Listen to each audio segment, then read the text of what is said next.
Então, gravando a respeito desse tema, né, que nós estamos hoje vendo, o diabo é um ser, um espírito, uma entidade, realmente ele existe, né? E nós estávamos aqui argumentando da aplicação metafórica, por exemplo, do nome Dalila, que foi uma mulher que realmente existiu, que traiu Sansão, e alguém pode chamar uma mulher de Dalila no sentido de metáfora, né, que é traidora, ou Judas, né, que foi um apóstolo traidor, e alguém pode falar, você é um Judas, né, no sentido de dizer que aquela pessoa é traidora. Então a mesma coisa ocorre com o diabo, com Satanás, com este anjo caído, né, no sentido de traição, no sentido de rebeldia. A palavra ela se torna não pessoal. Ela perde a sua personalidade quando a gente fala, esse cara é um diabo. Então, aí você está já aplicando a palavra diabo no sentido impessoal, apenas como um atributo. Então a gente tem que investigar realmente quando é atributo, quando não é atributo. Bom, existem dificuldades, por exemplo, nas Sagradas Escrituras, principalmente no Antigo Testamento, se você não admitir a existência desses seres caídos. Por exemplo, o caso de Saul. Então, há muitos lugares no Antigo Testamento no sentido metafórico. Concordo que Satanás, em muitos lugares do Antigo Testamento, ele é colocado no sentido de metáfora. Mas há lugares do Antigo Testamento que não é colocado como metáfora. É colocado como alguém dotado de inteligência, personalidade própria, sentido próprio. Se realmente existir um anjo acusador, na verdade esse anjo teria que ser criado assim desde o princípio. O anjo não foi criado dessa forma. Ele se tornou dessa forma, é diferente. É exatamente isso que Jesus Cristo vai revelar. Então Jesus ele vai falar que o diabo ele vai se tornar isso, ele vai cair. Bem, então vamos começar. A primeira manifestação de alguém pensante com personalidade própria nós encontramos no livro de Gênesis, da serpente conversando, dialogando com Eva. Então, um diálogo só pode ser presumido mediante a existência de dois seres pensantes com personalidades diferentes. Senão não é diálogo, é monólogo. E em Gênesis 2, a serpente ela tem funções e características de um ser pensante. Então a serpente faz pergunta para a mulher. Então está aqui, Gênesis 3, verso 1. Ora, a serpente era o mais astuto de todos os animais do campo que o Senhor Deus tinha feito. E esta disse à mulher, é assim que Deus disse, não comereis de toda a árvore do jardim? Então você vê um raciocínio. A mulher responde para a serpente. A mulher responde para a serpente. Respondeu a mulher à serpente, do fruto das árvores do jardim podemos comer. O livro de Apocalipse diz que o diabo, a serpente, que engana todo mundo. Então Apocalipse 12 vai dizer que essa serpente é o diabo. A serpente que engana todo mundo. Está aqui, ó. Apocalipse 12. Foi precipitado o grande dragão, a antiga serpente, que se chama Diabo e Satanás, que engana todo mundo, foi precipitado na terra e seus anjos foram precipitados com ele. Então, o livro de Apocalipse está dizendo que se trata de um ser de fato e que inclusive tem anjos e que foi precipitado aqui na terra. Ele pode ser preso. Então, eu estou partindo do pressuposto que o Novo Testamento, o livro de Apocalipse, é um livro de revelação dado pelo Eterno.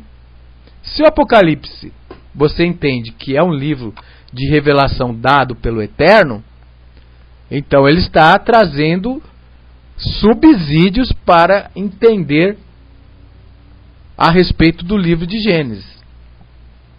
Bem, então Gênesis 3 é um diálogo, a mulher e a serpente. Vocês concordam comigo que para ter um diálogo, para ter uma conversa independente, onde dois seres pensantes, com ideias próprias, com intuição cognitiva própria, só pode ser um ente, só pode ser um ser pensante.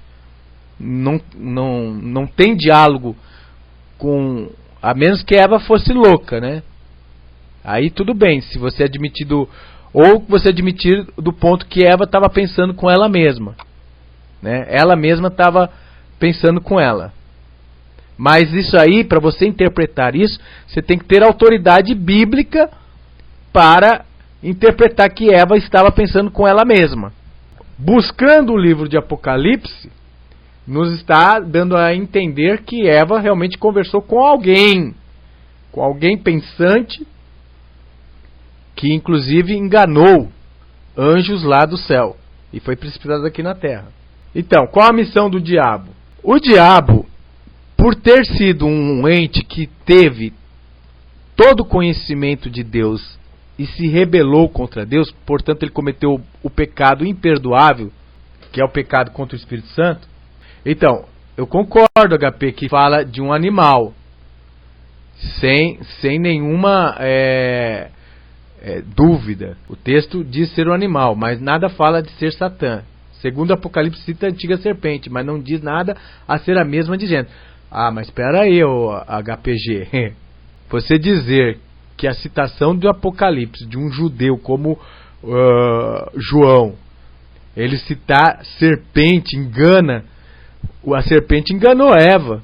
Paulo cita que a serpente enganou Eva. E depois ele faz ilusão ao diabo. Assim como a serpente enganou Eva, o diabo vos engane. Não é de se admirar que o diabo se transfigure em anjo de luz. Em 1 Coríntios, Paulo associa novamente a serpente com esse ente pensante e enganador. Em 2 Coríntios capítulo 11. Então não é só o livro de Apocalipse. Né? Tá aqui, ó. 2 Coríntios 11, Paulo fala, assim como Eva foi enganada pela serpente, Paulo, ele, mais uma vez, né, o apóstolo Paulo confirma isso, do apóstolo João. Está aqui, ó. Mas temos que, assim como a serpente enganou a Eva com a sua astúcia, assim também sejam de alguma sorte corrompidos os vossos entendimentos e a parte da simplicidade e da pureza que há em Cristo. E aí, ao ele falar da serpente, logo depois ele continua a falar, e aí ele fala de Satanás, ó. Não é de admirar, porquanto o próprio Satanás se disfarça em anjo de luz. Então, nós estamos vendo aí mais uma citação bastante forte a favor de que Satanás é um ente pensante. Como diz no livro de Apocalipse, como disse o apóstolo Paulo, então leva-nos a serpente lá do Antigo Testamento, Eva. Essa é a crença judaica farisaica. Por quê? Por que hoje muitos judeus não creem na existência do diabo? Porque o judaísmo de hoje herdou a tradição saducita. A tradição saducita não cria na existência do diabo. Vocês querem ver isso? Existe uma citação de Atos dos Apóstolos que mostra que os fariseus criam na existência de espíritos e de anjos, e os saduceus não criam nenhum nem outra coisa. Então os saduceus, eles tinham exatamente essa crença da não existência do diabo. Então, pela primeira citação de Gênesis, nós vemos um diálogo de alguém que conversa com a serpente, a mulher. Então eu vejo forte evidência de dois seres distintos pensantes. Uma vez que o diabo ele cometeu o pecado imperdoável e o homem aceitou a proposta do diabo, é como se o homem, ao pecar, ele vota a favor do diabo. Digamos assim, tem Deus, as suas leis, o seu reino. Tem o diabo, a sua personalidade e o seu reino. Então quem decide pelo pecado, quem decide pela rebeldia a Deus, está votando a favor do diabo, está se submetendo a favor do diabo. E quem se submete a Deus está debaixo do governo de Deus contra o diabo. O diabo já está sentenciado à destruição. Então, qual o propósito dele?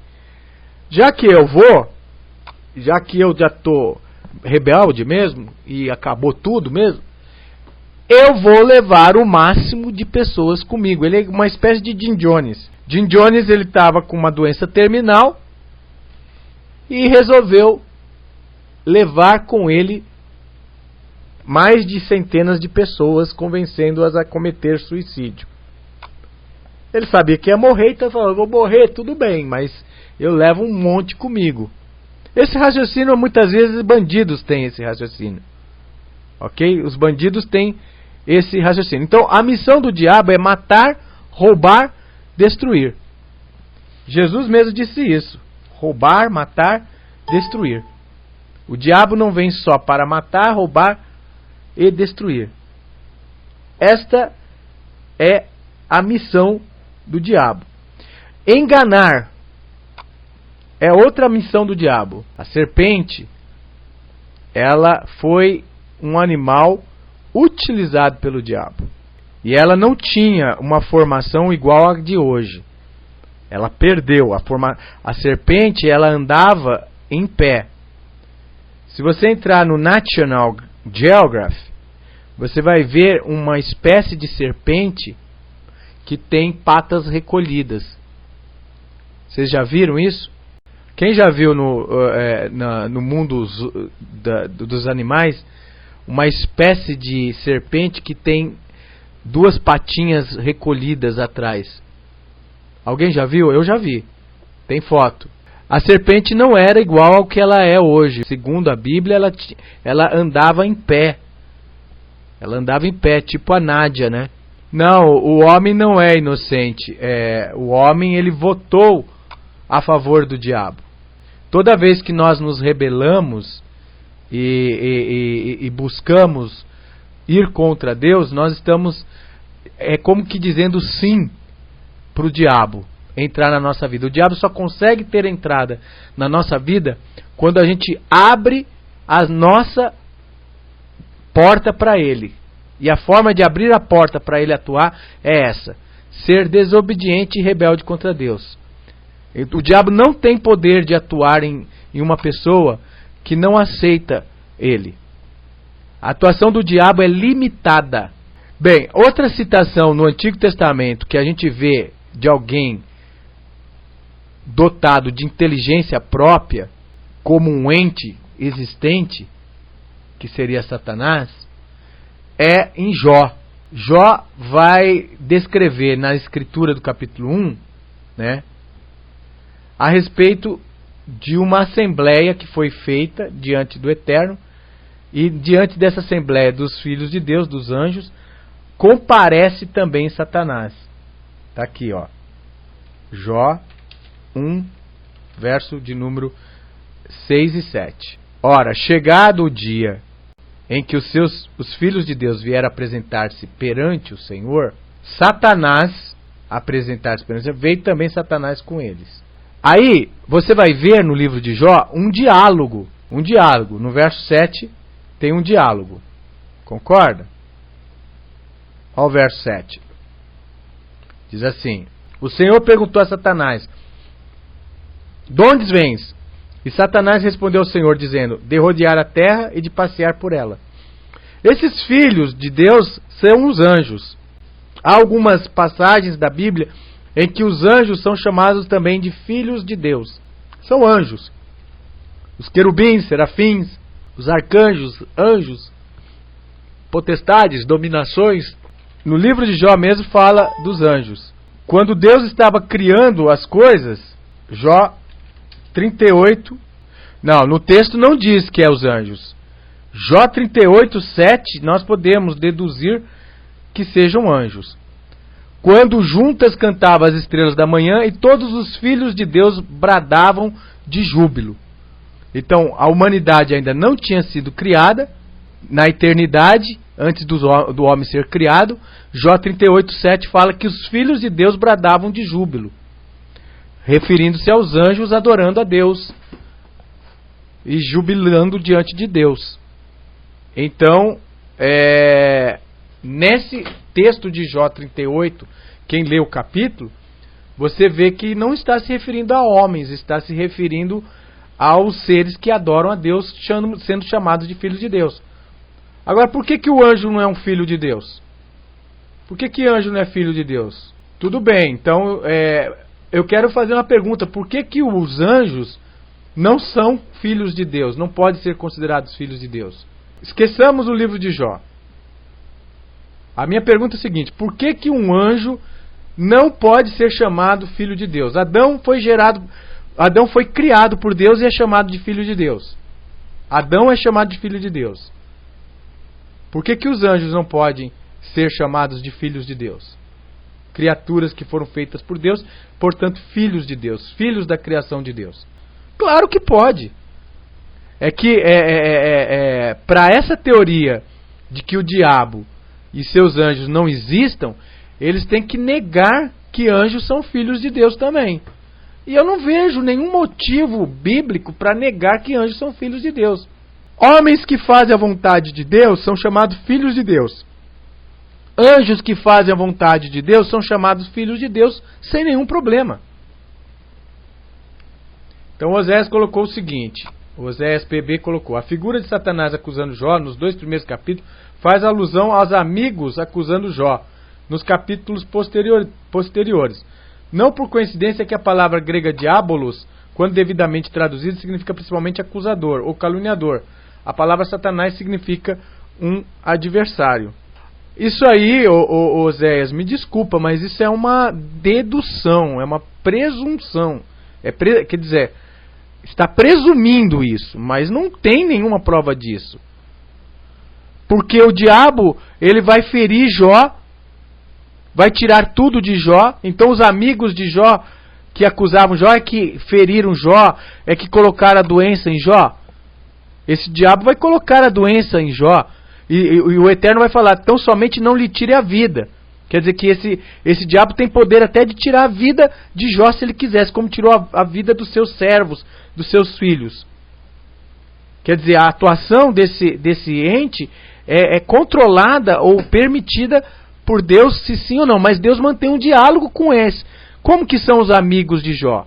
Tudo bem, Deus deu a ordem, Deus permitiu, mas quem colocou a situação, quem inventou e criou toda a situação como um ser pensante foi o próprio Satanás. Ele se apresenta diante de Deus, ao ouvir de Deus falar de Jó, ele joga na cara de Deus, tira-lhe tudo, para ver se ele não te blasfema.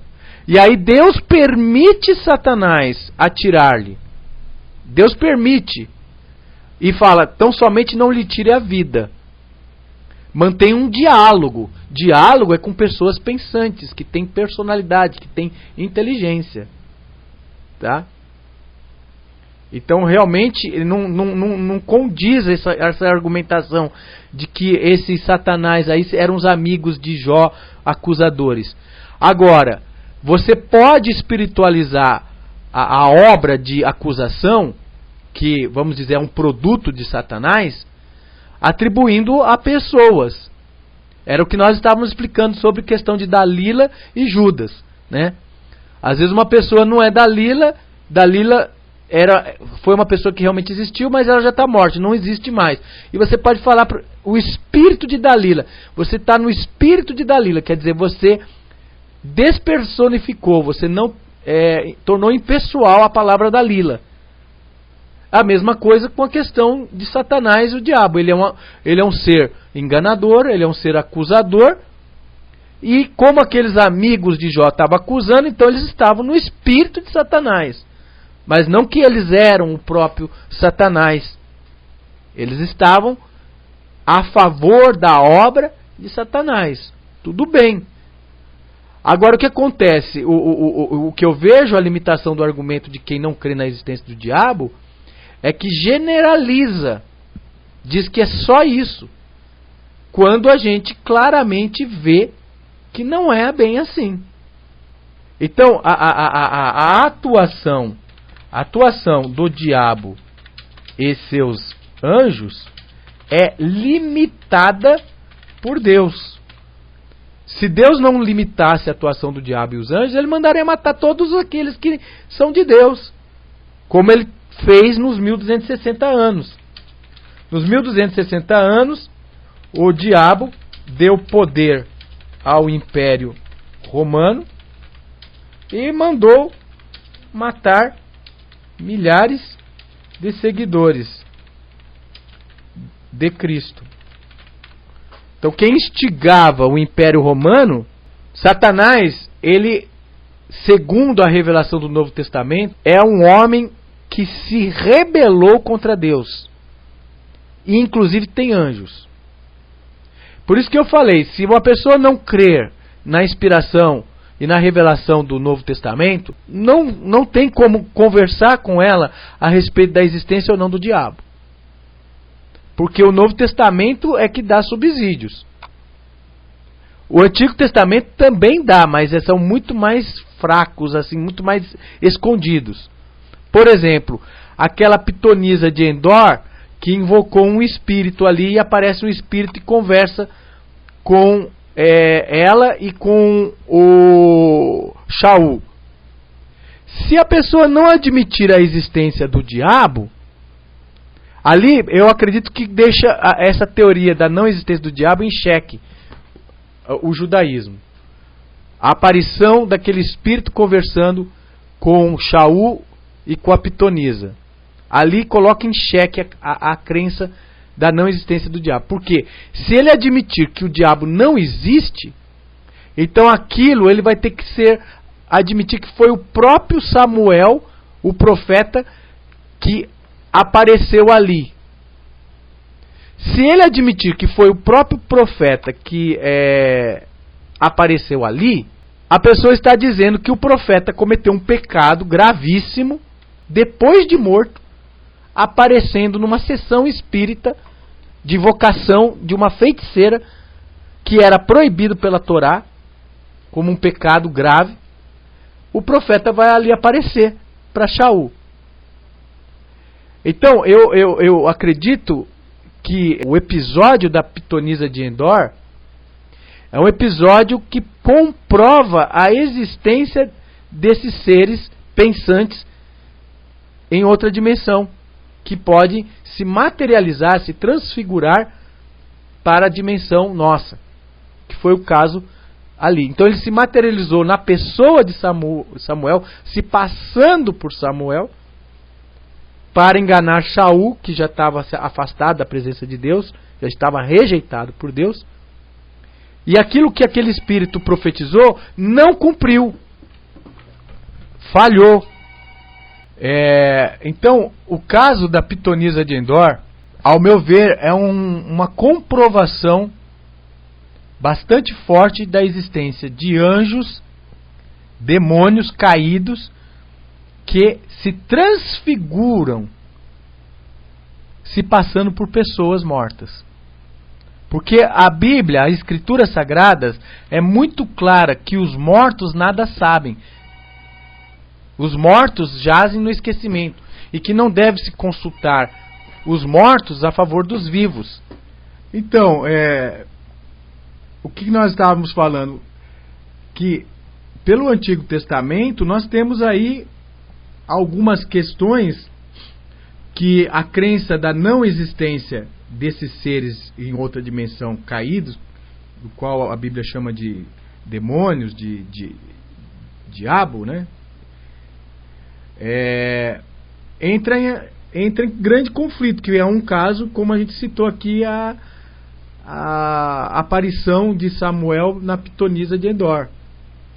As Sagradas Escrituras, ela é muito clara sobre a questão dos mortos. Os mortos não sabem coisa nenhuma, não há nenhuma atividade depois que a pessoa morre. Não há. Agora, esse equívoco do judaísmo, de tradição saducita, de negar a existência desses anjos caídos, vai fazer com que essa passagem da aparição de Samuel, desse suposto Samuel lá para Saul pela pitonisa de Endor, eles têm que forçosamente admitir que existe consciência após a morte e que aquele que apareceu era de fato Samuel, quando na verdade, se fosse Samuel, ele teria cometido pecado depois de morto, que é um absurdo. E outra mais, teria sido um falso profeta, porque o que ele profetizou não cumpriu. Não cumpriu exatamente como ele profetizou, porque Saul acabou se matando. Não foi morto pelos inimigos, ele acabou se matando. E aí veio o outro e daí acabou de fazer o serviço, mas não cumpriu à risca o que foi falado. E segundo, que é o seguinte, é que se fosse o próprio profeta Samuel que apareceu ali para Saul, ele estaria violando o pacto de Deus na Torá, que não era para consultar e nem fazer parte desse tipo de trabalho de espiritismo, de feitiçaria. Então, ali coloca em xeque-mate a crença da não existência do diabo, e aqui, por falta dessa compreensão, leva muitos judeus a crer no espiritismo. Bom, agora, não é pelo fato de que exista o diabo que não possa existir a cobiça, o próprio mal inerente ao homem pecador, como é o caso de Tiago. O mal é também uma coisa impessoal do próprio homem. Eu não posso analisar os casos sem pesar na balança das evidências cada caso. Na balança das evidências, o caso lá de Jó, capítulo 1, está mostrando alguém conversando com Deus e que é Satanás, que é o diabo. No caso lá de Samuel, está mostrando que alguém se passou por Samuel na pitonisa de Endor. Agora, há casos na Bíblia, por exemplo, o caso de Davi, que olhou para Betseba e desejou e concebeu o pecado de adultério. Eu não posso dizer que foi o diabo, mas que foi o próprio Davi, que ao cobiçar aquela mulher, ao ver ela nua, tomando banho, no coração dele subiu o pensamento de possuí-la. Eu não posso dizer que foi o diabo, mas eu posso dizer que foi um sentimento como o do diabo, quer dizer, uma coisa impessoal do próprio sentimento de Davi que levou ele ao pecado.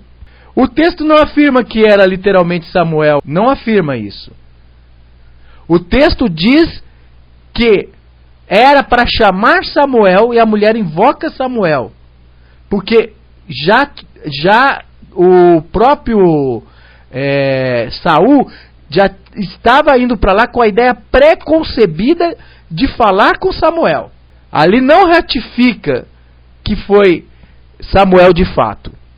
Agora, se você disser que foi Samuel de fato, você está colocando a Bíblia em contradição. Por quê? Primeiro, os mortos não voltam.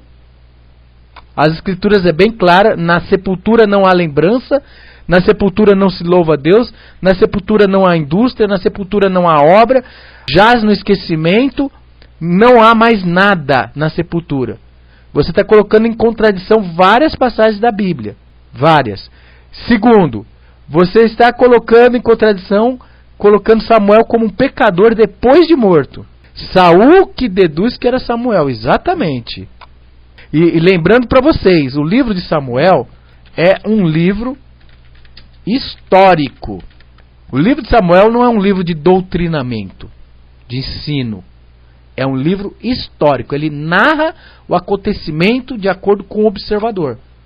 O observador diz que Saul estava indo para lá e queria consultar alguém. E era Samuel.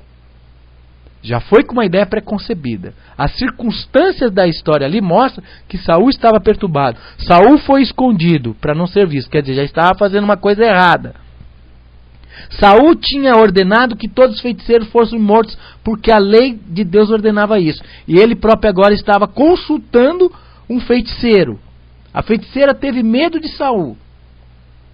Saul deduziu que fosse Samuel. Ali não está havendo uma doutrina dizendo que era Samuel. Porque o livro de Samuel não é um livro de doutrina. Como o caso, por exemplo, Eclesiastes é um livro de doutrina. Eclesiastes tem ensinamento. E lá em Eclesiastes diz que os mortos não fazem coisa alguma. Não há obra depois que a pessoa morre. Ela já não tem parte em nada do que se faz debaixo do sol. Ali é ensinamento mesmo. É para ensinar doutrina. Ok?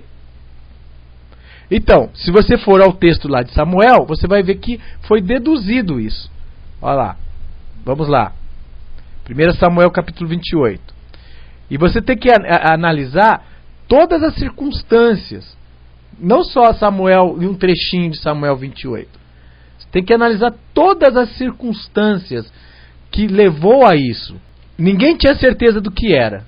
Olha aqui, ó. Perguntou-lhe ele, como é sua figura? E disse ela, vem subindo um ancião, está envolto numa capa. Entendendo Saul que era Samuel, inclinou-se com o rosto em terra e lhe fez reverência. Ele já estava, na sua ideia pré-concebida, querendo falar com Samuel. Outra coisa, na Bíblia diz que o Eterno repreendeu Samuel por ter dó de Saul em vida, né? O Eterno fala para Samuel até quando, né, vai ter dó de Saul, né? Deus então em vida repreende Samuel para não ter mais dó de Saul e não é mais para ter contato com Saul. Em vida. Como é que depois de morto Samuel vai desobedecer a ordem de Deus e vai ter dó de Saul e vai falar com Saul e vai profetizar para Saul? É outra contradição. Então nós temos que conferir uma coisa com a outra para se chegar ao conhecimento. Saul, antes de acontecer o evento da pitonisa, ele tentou consultar a Deus, tentou consultar os profetas, tentou consultar Urim, Tumim e nada lhe respondia. Aí ele vai partir para o mal, tanto que ele vai se esconder, ele vai lá consultar a necromante, que era proibido, ele mesmo havia proibido, então vai lhe aparecer o espírito do erro para ele. Ele era perturbado por um espírito do mal. Na balança das evidências, conferindo uma coisa com a outra, nós vemos que não tem como você admitir que Samuel 28 ali é o próprio Samuel. Ok? Bem, outra coisa que a gente percebe. A Bíblia fala que no Messias várias coisas seriam reveladas quando o Messias viesse. E Jesus vai revelar a respeito de pormenores a respeito de Satanás. Então, João 4:25 diz o seguinte: replicou-lhe a mulher, eu sei que vem o Messias, que se chama o Cristo. Quando ele vier, há de nos anunciar todas as coisas. Jesus fala do diabo como um ser. Em João, capítulo de número 8, Jesus apresenta Satanás como alguém que realmente é um ser. Ele fala que Satanás nunca se firmou na verdade, é mentiroso e enganador. João 8. E Jesus era de linha farisaica. Vós tendes por pai o diabo, quereis satisfazer o desejo de vosso pai. Ele é homicida desde o princípio, nunca se firmou na verdade. Por nele não há verdade. Quando ele profere mentira, fala do que lhe é próprio, porque é mentiroso e pai da mentira. Aqui, Jesus está se referindo ao diabo como alguém existente. mais um outro lugar da Bíblia, Jesus fala, o diabo e seus anjos. Mateus 25, verso 41. Então dirá também aos que estiverem à sua esquerda, apartai-vos de mim, malditos, para o fogo eterno, preparado para o diabo e seus anjos. Mais um verso onde claramente Jesus fala do diabo e seus anjos. Depois nós vamos ver Jesus tendo um diálogo com demônios que estão possuindo uma pessoa, vários demônios, e que falam, tu és o Filho do Deus Altíssimo. No livro de Atos, fala que os saduceus não criam na existência de espíritos nem de anjos, mas os fariseus, eles criam. Aqui, ó, Atos 23, verso 8. Então, da onde vem essa crença judaica da não crença do diabo? É dos saduceus. Jesus era de linha farisaica, ó. Porque os saduceus dizem que não há ressurreição, nem anjo, nem espírito. Mas os fariseus reconhecem uma e outra coisa. Então, já no livro de Atos, você vai perceber que existia uma divisão na época de Cristo sobre a crença de anjos, espíritos e ressurreição. Os fariseus criam na existência dessas coisas e os saduceus não criam em nada disso. Hoje, o judaísmo, ele herdou a crença saducita. Por isso que não creem na existência de anjos caídos. Agora, no livro de Coríntios, Paulo crê na existência de anjos caídos. No livro de Pedro, fala dos anjos caídos. Tá? No livro de Apocalipse, fala de anjos caídos. É claro no Novo Testamento sobre isso. Fala inclusive de um diálogo entre um anjo de Deus e o anjo do diabo. Né? Satanás. Aqui, ó, Judas fala de um diálogo que houve entre o arcanjo Miguel e o diabo. Mas quando o arcanjo Miguel, discutindo com o diabo, ó, discute com o diabo, disputava a respeito do corpo de Moisés, não ousou pronunciar contra ele juízo de maldição, mas disse: o Senhor te repreenda. Então não tem lógica um versículo desse se o diabo é simplesmente um fruto da imaginação ou um pendor do homem.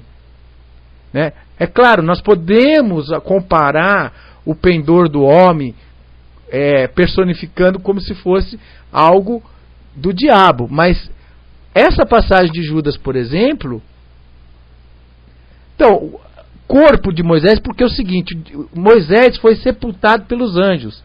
Se descobrisse aonde era o local onde Moisés estava sepultado, Satanás e seus demônios poderiam levar muitos à idolatria. Exato, à idolatria. Então, Satanás disputa com o arcanjo Miguel para tentar saber aonde fica o corpo de Moisés. E o arcanjo Miguel discute com Satanás e manda que o Senhor repreenda ele. Ora, isso não tem cabimento se Satanás realmente não existisse. Estava disputando o local do corpo. O local onde estava o corpo. É só isso. O corpo estava em ossos, um local onde foi sepultado Moisés. Ninguém sabe onde foi sepultado. Tanto que onde tem a sepultura de Abraão, tem um monte de gente que vai lá idolatrar a sepultura de Abraão. E Deus não queria que fosse lá idolatrar a sepultura de Moisés. Para o judaísmo tem muita importância, porque o judaísmo farisaico ensina a ressurreição do corpo. Então, para o judaísmo, se você entender como que funciona a crença judaica, você vai entender por que era importante saber onde era o corpo. Porque se o diabo soubesse aonde estava o corpo de Moisés, ele induziria muitos judeus à idolatria. Porque os judeus creem na ressurreição. Você conhece aquela passagem que os ossos de Eliseu, caiu um soldado morto sobre os ossos de Eliseu e ele bateu nos ossos de Eliseu e levantou vivo? Então tem muito significado aonde está o local de sepultura, porque aqueles ossos estão guardados para o dia da ressurreição. Os fariseus, Jesus era de linha farisaica, Jesus cria na existência do diabo e seus anjos. Os fariseus acusaram Jesus de ter poder dado pelo príncipe dos demônios, Belzebu. Os fariseus acusaram Jesus, porque os fariseus acreditavam na existência de um principal dos demônios, de anjos caídos. Então, como que o judaísmo não crê na existência de anjos caídos? Crê sim. Os fariseus creem. Só que com a morte, com a diáspora dos judeus, após o ano 70, a filosofia e crença saducita é que prevaleceu no judaísmo de hoje. Tanto que o judaísmo de hoje crê em vida após morte, igual ao espiritismo. O judaísmo de hoje está paganizado. Ok, mas o diabo, segundo a Bíblia, ele é adorado em cima desses pagãos. Essas idolatrias pagãs acabam adorando o diabo. O diabo está por trás dessas idolatrias. Quem acaba recebendo a adoração é o próprio diabo por detrás dessas idolatrias. No livro de Apocalipse fala que a adoração à imagem de esculturas é a adoração a esses demônios caídos. Então, o diabo ele recebe vários nomes: Belzebu, Dagon, Teitã, Baal, né, Tamuz. O diabo ele é adorado com vários nomes. Belzebu. Ok? Então, a adoração ao diabo é muito mais. Então, o diabo está por detrás dessas imagens e esculturas. Bom, eu vou concluir aqui. Em Pedro, na Epístola do Apóstolo Pedro, fala de anjos caídos. Se existe anjos do bem, existe anjos do mal. E no livro de Pedro fala da existência destes anjos caídos, destes anjos que não guardaram os seus principados, foram caídos, né? O livro de Judas também fala a mesma coisa, Judas 1,6. Aos anjos que não guardaram o seu principado, mas deixaram a sua própria habitação, eles o têm reservado em prisões eternas na escuridão para o juízo do grande dia. Quer dizer, essas prisões eternas significa que esses anjos estão sempre na desobediência, na contradição, até o dia do juízo. Eles não vão se arrepender. O apóstolo Pedro fala dos anjos que caíram. 2 Pedro 2,4. Isso aqui é tradição farisaica. Conhecimento fariseu da Bíblia. E é bíblico. Porque se Deus não poupou aos anjos quando pecaram, mas os lançou no inferno, quer dizer, na verdade não é inferno a palavra aqui, significa Geena, e os entregou aos abismos da escuridão, reservando-os para o juízo. Se não dá para confiar em Pedro, pelo menos em Judas dá. A epístola de Judas dá para confiar. No livro de Apocalipse dá para confiar. Nas palavras de Jesus dá para confiar, né? E nas próprias citações do Antigo Testamento, do diálogo de um ente pensante com decisão própria, também dá para confiar. Então, meu amigo, na balança das evidências, pende muito mais para a existência deste ser e seus anjos caídos. Tanto que no final da história, ele é lançado, o diabo é lançado no lago de fogo, ele é destruído no lago de fogo. Isso aqui está em Apocalipse 20. E o diabo que os enganava foi lançado no lago de fogo e enxofre, onde está a besta e o falso profeta. De dia e de noite serão atormentados pelos séculos dos séculos. Para todo sempre, na verdade. Olam. Olam significa enquanto durar. Que as nossas versões traduzem eternamente, mas o correto seria enquanto durar. Enquanto for necessário. Correto? Bom, são por esses motivos que eu fico com a posição bíblica de que o diabo realmente existe e seus anjos existem, atuam numa outra dimensão, assim como os anjos, e ele engana as pessoas. Como também acredito que existe uma força do próprio homem, do mal, que ela não é pessoal, que é o pendor para o pecado, e que isso é comparado metaforicamente como o diabo.